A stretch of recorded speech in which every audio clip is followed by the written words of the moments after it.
আমি রান্না করব দুটো পোনা মাছ। এই জন্য মাছ দুটাকে কেটে পরিষ্কার করে হলুদ, লবণ ও অল্প শুকনো মরিচের গুঁড়া দিয়ে আমি ম্যারিনেট করে রাখছি আধা ঘন্টা আগে। এখন আমি একটি প্যানে তেল, পেঁয়াজ কুচি ও একটা টমেটো দিয়ে একটু নেড়ে চেড়ে মশলাগুলো দিয়ে দেবে। প্রথমে আমি হলুদের গুঁড়া, শুকনো মরিচের গুঁড়া, লবণ, জিরা, এই মাছটা আমি অল্প মশলা দিয়ে রান্না করব। আর অল্প পরিমাণ আমি রসুন বাটা দিয়ে দিলাম। আমি মূলত মাছে রসুন বাটা দিই না, কিন্তু এই মাছটাতে দিলাম, টাটকা মাছ তাই। এখন আমি নেড়ে নেড়ে এই মশলাটাকে কষিয়ে নেব।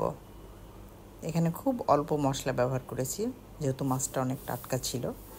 এখন ওই ম্যারিনেট করা মাছগুলো আমি একে একে এখানে দিয়ে দিলাম। আমি মাছ মূলত ভাজি কম, ভেজে রান্না করি কম, মশলার ভিতরে আমি এটা কষিয়ে রান্না করি বেশি। আজকেও এটা করলাম। মাঝে মাঝে আমি অবশ্য মাছ ভেজে রান্না করি, তবে খুবই কম রান্না করি আমি ভেজে, বেশিরভাগই আমি মশলার ভিতরে কষিয়ে রান্না করি। এখন আমি এপিট ওপিট করে ভালো মতো কষিয়ে আমি এটাকে রান্না করব। আর এইভাবে রান্না করলে মাছটা অনেক সফট থাকে, খেতেও মজা লাগে এবং মশলাটা পরিপূর্ণভাবে মাছের ভিতরে ঢুকে, মাছের ভিতরে যায় এবং খুব খেতেও ভালো লাগে। আমার প্রায় কষানো হয়ে গেছে মাছটা। এখন আমি একটু ভেজিটেবল দিয়ে দিলাম, কয়েকটা বরবটি।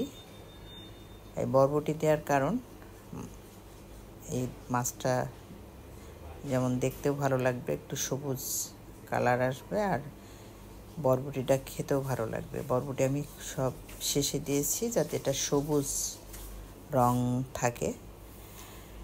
এখন আমি ফোটানো গরম পানি দিয়ে দিলাম।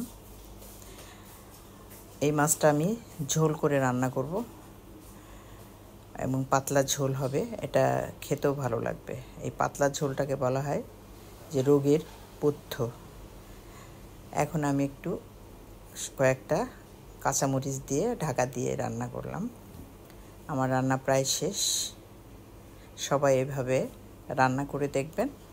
টাটকা মাছ এভাবে রান্না করলে খুবই ভালো লাগে, এটা গরম ভাতের সাথে অসাধারণ লাগে। সবাই ভালো থাকবেন, ভালোবাসায় থাকবেন।